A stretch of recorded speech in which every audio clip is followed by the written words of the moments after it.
우리의 길 되시며 생명 되시며 진리 되신 살아계신 하나님 아버지, 그 사랑과 은혜를 참으로 감사를 드립니다. 우리의 인생이 어디서 와서 어디로 가는 줄 모르고 살았습니다. 그런 저희들을 하나님 아버지, 하나님께서는 하나님을 알게 하시고 아빠 아버지라고 부를 수 있게 하신 살아계신 하나님 아버지, 참으로 감사를 드립니다. 예수님의 십자가 사랑만 자랑하는 저희들에게 인도하여 주시옵소서. 선하시고 인자하심 하나님만을 선포하게 하시고 성령 충만하여 바른 진리만을 전하는 자가 되게 하여 주시옵소서. 전하는 자나 듣는 자에게 오직 예수 그리스도만을 사랑하게 하시고 전하게 하여 주시옵소서. 감사를 드리며 예수님 이름으로 기도드립니다. 오늘 본문 말씀은 성령과 물로 거듭나라 이 말씀입니다. 전에 있던 목사님께서 성령과 물을 거듭나는 사람을 보면은요 안 돼요. 어떻게 아냐고 그러시니까 주머니가 거듭나지 않는 사람은 성령과 물로 거듭나지 않는데요. 그래서 그 말씀이 무슨 말씀이에요? 그러니까 돈 쓰는 것을 어떻게 쓰느냐, 그 돈에 또 그 출처를 보면 이 주머니가 부응되지 않는 사람은 절대 거듭나지 않는다고 말씀하시더라고요. 그것처럼 왜냐면 우리가 굉장히 돈을 소중히 여기잖아요. 그렇기 때문에 그 사람이 예를 들어서 돈을 아무데나 쓴다든가 또 다른 뭐 이상한 데 쓴다든가 이런 사람들은 거듭나지 않는 사람이 돼요. 그러니까 돈의 출처를 보면 그 사람이 거듭났나 안 거듭났나 볼 수 있대요. 저와 여러분들은 돈을 어떻게 사용하십니까? 오늘 본문 말씀 성령과 물로 거듭나라. 우리가 신앙생활을 하면서 물과 성령으로 거듭나지 않으면 우리가 천국에 갈 수 없습니다. 우리가 천국을 갈 수 있는 자는 분명히 거듭나야 간다고 성경에서는 말씀하고 있습니다. 누가 천국 간증을 하는데요. 저분은 분명히 천국에 와 있으리라 생각했는데 어떤 목사님도 안 오고 또 어떤 성도도 안 오고 그런 사람이 많이 있대요. 저는 아직 천국을 가보지 않아서 잘 모르겠지만 천국에 가려면 분명히 물과 성령으로 거듭나야 천국에 간다고 성경은 말씀하고 있습니다. 우리 성도들이 세상에서 많은 욕을 먹는 것을 봅니다. 그리고 또 어떤 또 성도님들을 보면은 고난을 통하여서 또 어떤 목사님들도 마찬가지고 고난을 통하여서 하나님이 크게 쓰시려고 고난을 당하는 경우도 있고, 또 제가 강남에서 또 옛날에 일할 때 보니까 어떤 청년한테 제가 예수 믿고 구원 받으세요, 예수 믿으세요 그랬더니 그러더라고요. 제가 여자친구가 청년인데 여자친구가 있어서 여자친구가 너무 예쁘고 좋대요. 그래서 따라갔대, 교회를. 그래서 교회를 따라갔는데 그 아버지가 목사님이셨나봐요. 그래서 교회를 몇 번 다니다가 강남에 눈사랑하는 친구가 있어서 친구들이 거기서 모임을 했대요. 그런데 모임을 했는데 어떤 남자분이 그렇게 여자를 끌어안고 막 비틀비틀하고 가서 왜 이렇게 저렇게 비틀거리는 사람이 누군가 하고 자세하게 보니까 그 여자친구 아빠였대요. 아빠 목사님이셨다는 거야. 그래서 제가 이 설교를 준비하면서 우리가 과연 물과 거듭난 자로서 우리가 과연 어떻게 행동을 하고 있는가, 이렇게 서로 우리가 돌아보는 그런 기회가 됐으면 좋겠습니다. 그래서 그 청년은 지금까지 교회를 안 나간다고 그때 그러더라고요. 절대 안 나가고 싶대요. 그래서 우리가 살면서 세상이 빛과 소금이 돼야 되는데 저희들로 인해서 오히려 예수님 영광을 가리는 일이 없기를 저와 여러분들께서는 힘써야 되겠습니다. 제가 생각하기에 과연 물과 성령으로 거듭나서 사는 게 어떤 행동으로서도 보이기도 하고, 또 신앙생활이 아니라 종교생활을 하는 지식으로 하는 사람이 많이 있습니다. 교회는 왔다 갔다 하지만 하나님을 모르고 그냥 의식적으로 아기 때부터 교회 다녔으니까 다니는 사람들 그러니까 뭐라 그러지 그 아기 때부터 다니는 사람들은 거듭나지 못하고 그냥 종교 생활만 하는 분들이 계세요. 제가 옛날에 가게 할 때 어떤 남자분인데 영어 강사님이세요. 그래서 자기는 성경을 백독을 했대요. 그래서 영어로 성경을 백독을 해서 창세기부터 요한계시록까지 모르는 성경 말씀이 없어요. 뭔 얘기하면 저보다 훨씬 더 많이 아시더라고요. 그런데 하나님 살아계시고 우리가 이렇게 천지 만물을 지으신 분이 하나님이신데 지금도 이렇게 살아계신다고 그러면요, 그분은 아우 그건 아니라고 또 뭐 또 막 그 공자 맹자 얘기하면서 그렇게 다른 소리를 하는 거예요. 그것처럼 성령이 임하지 않으면 아무리 지식이 많고 그래도 우리가 종교 생활을 할 수가 있습니다. 그렇기 때문에 우리는 성령과 물로 거듭나야 되겠습니다. 성경이 이렇게 말씀하시잖아요. 너희는 그 은혜에 의하여 믿음으로 말미암아 구원을 받았으니 이는 너희에게서 난 것이 아니라는 겁니다. 성령과 물로 거듭나는 게 너희에게서 난 것이 아니요 하나님의 선물이라. 행위에서 난 것이 아니니 이것은 누구든지 자랑하지 못할 것이라 라고 성경은 말씀하고 있습니다.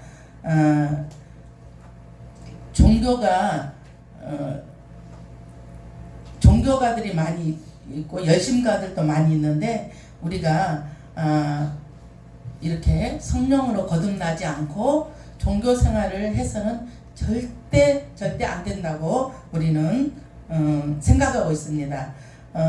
바리새인도 원래 열심 있는 이 본문에서 니고데모는 유대인의 최고 종교자이고요. 열심 있는 신앙가로 자처하는 바리새인 중에 바리새인 소속이며 성경의 정통파라고 소문난 율법학자 납비였습니다. 그러나 예수님을 찾아가서 묻습니다. 어떻게 해야 제가 거듭날 수 있습니까? 이렇게. 그러니까 그게 궁금했던 거였어요. 니고데모는. 그래서 성경을 통해 메시아 예언을 밟으며 신실한 율법 선생 니고데모는 예수님을 밤에 아무도 몰래 찾아가서 신부를 감추고 마음속에 있는 궁금한 신앙 문제를 예수님께 물어보고 해결하기 위해서 찾아갔습니다. 니고데모의 방문을 받은 예수님은 이미 그 마음속에 그 니고데모가 어떤 생각을 하고 있는지, 즉 그것은 바로 중생의 신비로운 역사를 말씀하셨습니다. 그렇다면 과연 중생의 신비로운 역사는 무엇을 뜻하는 것입니까?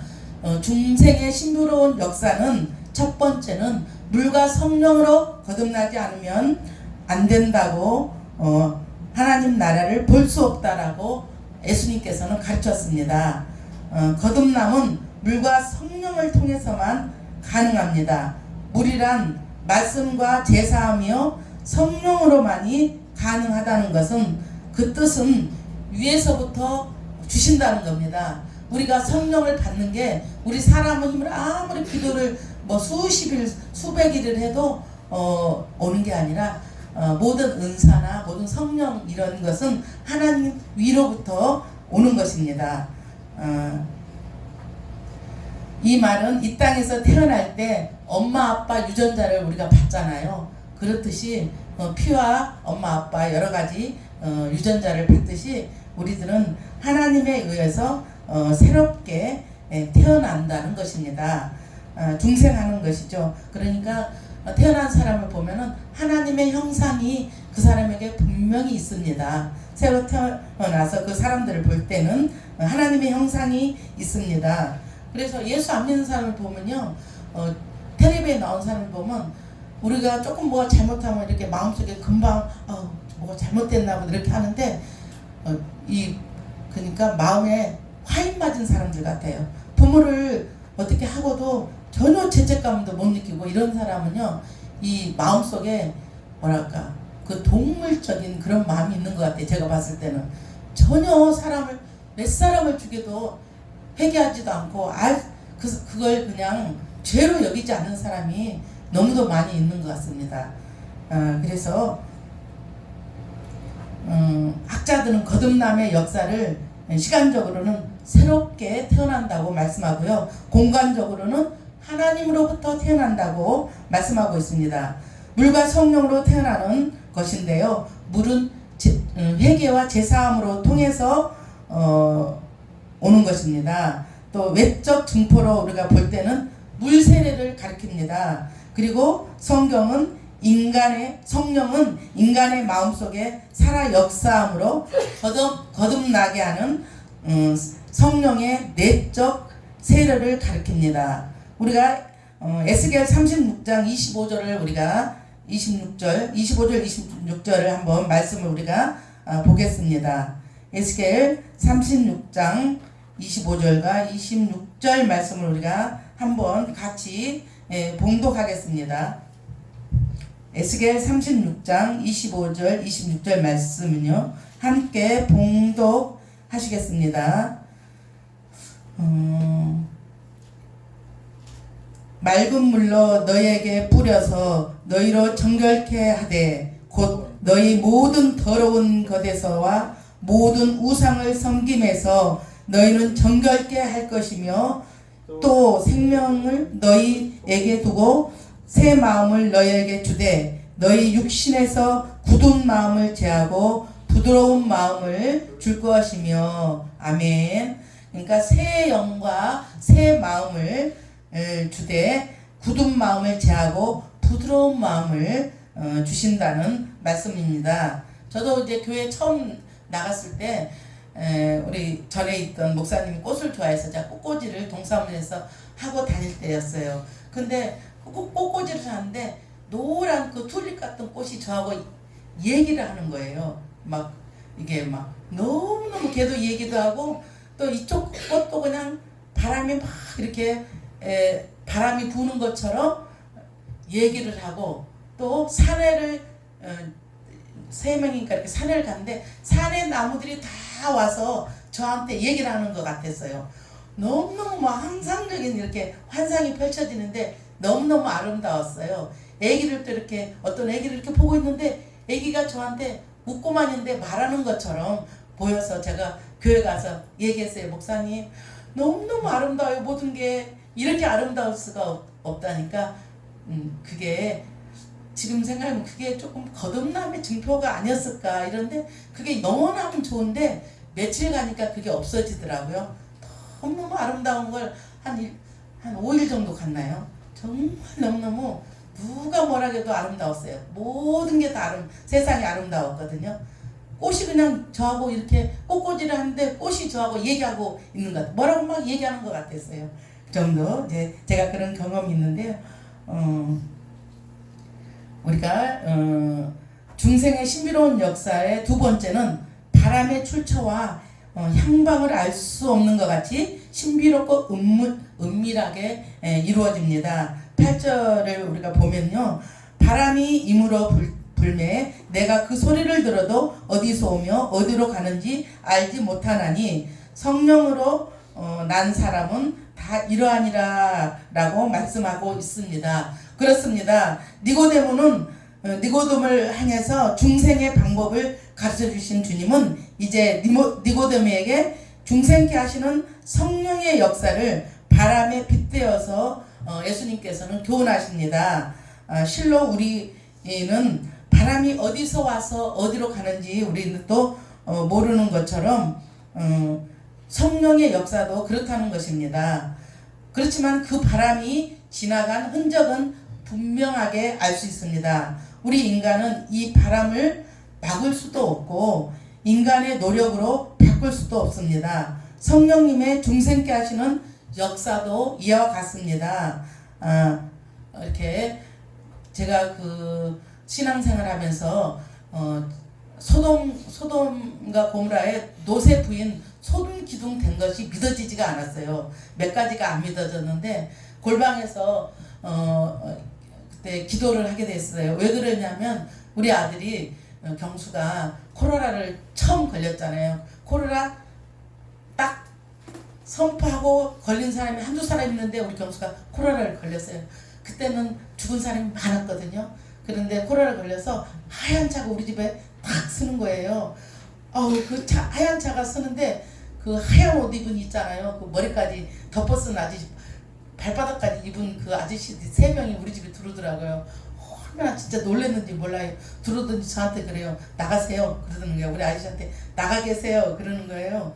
둘이 나가 있는데 저기 그 밑에까지 안 내려가고 201호에서 이렇게 내다보고 있으니까 그 아저씨 3분이서 우리 아들 양쪽 팔을 잡고 한 분은 소독하고 팔을 잡고 차에 태우는데 어제 우리 동생한테 얘기했더니요. 다른 분들은 그 하얀 통에다 다 넣어가지고 갔대네요. 근데 우리 아저씨, 우리 아들은 다행히 그 통에다는 넣지는 않고 양쪽 손을 잡고 그 하얀 차에 태우고 가는데 어디로 가요? 물으니까 대구도 안 해요. 도대체 어디로 갔는지 몰랐는데 그 다음날 이틀인가 3일인가 있다가 나중에는 보니까 저기 태릉 선수촌으로 가서 있다고 아들이. 그래서 제가 3일 동안 얼마나 기도를 했겠어요. 그래가지고 막 목사님도 아들 위해서 많이 하고 또 하빈이도 있지만 새끼에 대해서는 부모가 진짜 뭐든지 안 아깝잖아요. 그것처럼 골방에서 기도를 남자들은 그거 모르더라고. 근데 엄마하고 달라. 그래서 기도를 하고 있는데 하나님 우리 아들 어디로 갔는지 모르고 이거 어떻게 된 거냐고 막 기도를 하고 있는데 갑자기 입에서부터 이게 굳어지기 시작하는데 얼굴 머리까지 다 굳어지고 손을 두 손을 올리고 기도를 하는데요. 두 손이 다 이미 다 굳어져요. 발도 다 굳어요. 그래가지고 기도를 할 수가 없게 굳어졌거든요. 그런데 그때 마치 또 누가 전화를 하는 거예요. 근데 이놈 발로 가서 전화를 끊어야 되는데 발도 움직여지지 않지.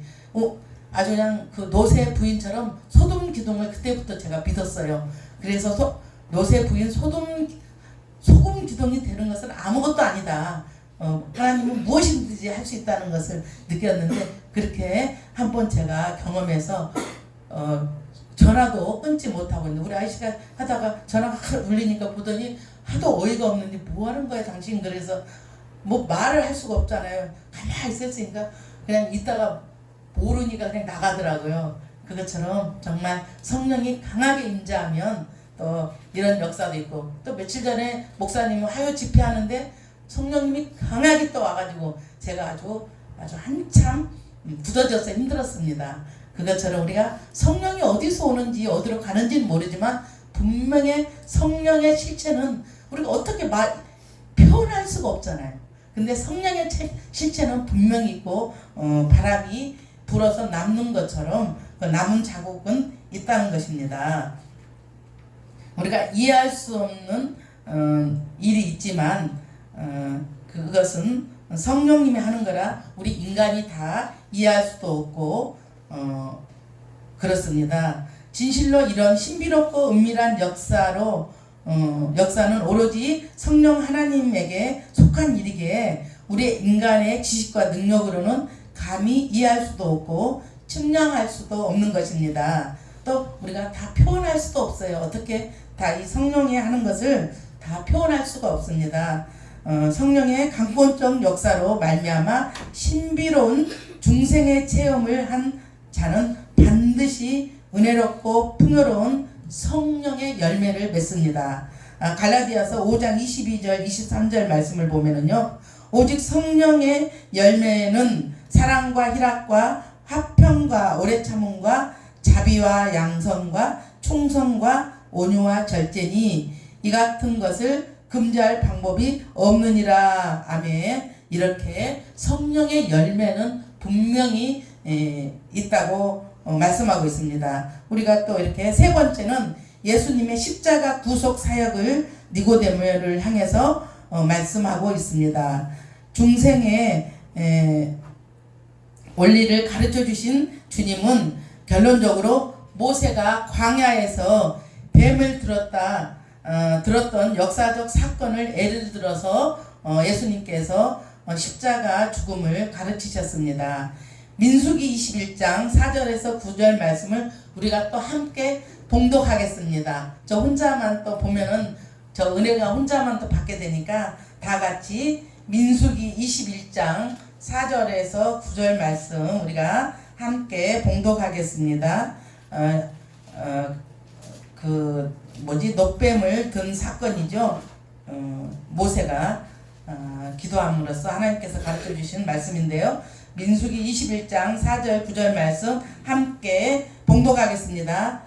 백성이 호르산에서 진행하여 홍해길로 쫓아 애굽 땅을 들려 향하려 하였다가 길로 인하여 백성의 마음이 상하였더라. 5절 백성이 하나님과 모세를 향하여 원망하되 어찌하여 우리를 애굽에서 인도하게 올려서 이 광야를 죽게 하였노고 이곳에는 식물도 없고 물도 없도다. 우리 마음이 이 박한 식물을 싫어하는라 하며 여호와께서 불뱀들을 백성 중에 보내어 백성을 물게 하심으로 이스라엘 백성 중에 죽는 자가 많은데 백성이 모세에게 이르러 가로되 우리가 여호와와 당신을 향하여 원망함으로 범죄하였사오니 여호와께서 기도하여 이 뱀들을 떠나게 하소서.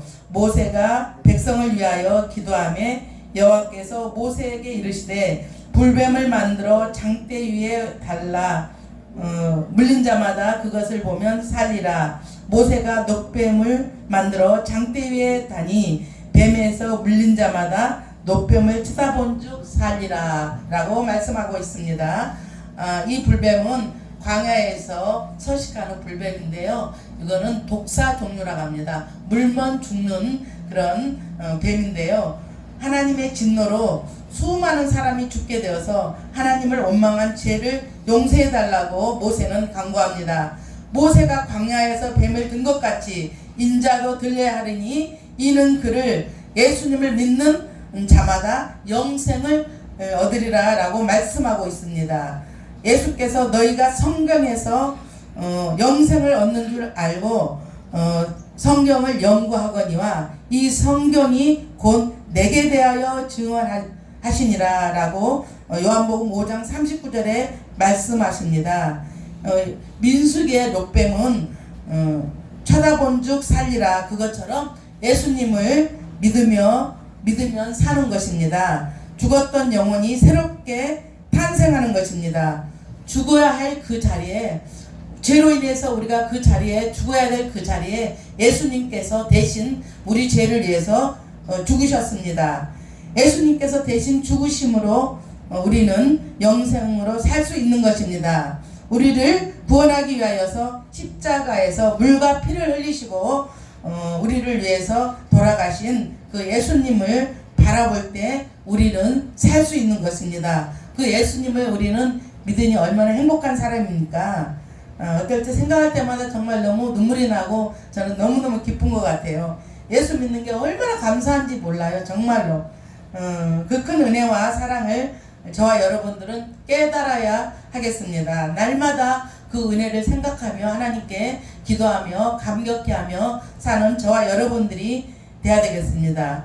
이 은혜를 은혜로 바라볼 때 원망이 없습니다. 그리고 불평도 사라지게 되고요. 모든 게 감사하게 되고 깨졌던 하나님과의 관계가 우리들은 이렇게 회복되는 줄 믿습니다. 그 예수님을 주인으로 구세주로 믿고 의지하면 우리 죄인들은 사랑하셔서 독생자를 보내주신 우리 예수 그리스도로 말미암아서 구원에 이르게 하셨습니다. 우리는 이 은혜를 절대 잊어서는 안 될 것입니다. 아직도 물과 성령으로 거듭나지 못하고 머물러 있다면 하나님께 간구하여 빛으로 나오고 영생을 얻는 저와 여러분들이 되시기를 예수 그리스도의 이름으로 축원합니다. 기도하시겠습니다. 어둠에서 헤매이며 갈 길 몰라 목마른 사슴이 시냇물을 찾아 갈급할 때에 주님의 은혜로 말미암아 새 생명을 주심에 참으로 감사를 드립니다. 하나님 아버지, 은혜 위에 은혜였습니다. 은혜입니다. 아버지, 모든 것이 주님이 하셨습니다. 우리가 우리 된 것이, 내가 내 된 것이 모두 하나님 은혜입니다. 은혜였습니다. 이 사랑과 은혜를 받은 저희들 사명 감당하며 하나님 나라를 위해서 사용하게 하여 주시옵소서. 남은 생은 생명을 살리는데 사용할 수 있도록 은혜 내려 주시옵소서. 감사를 드리며 예수님 이름으로 기도드립니다. 아멘.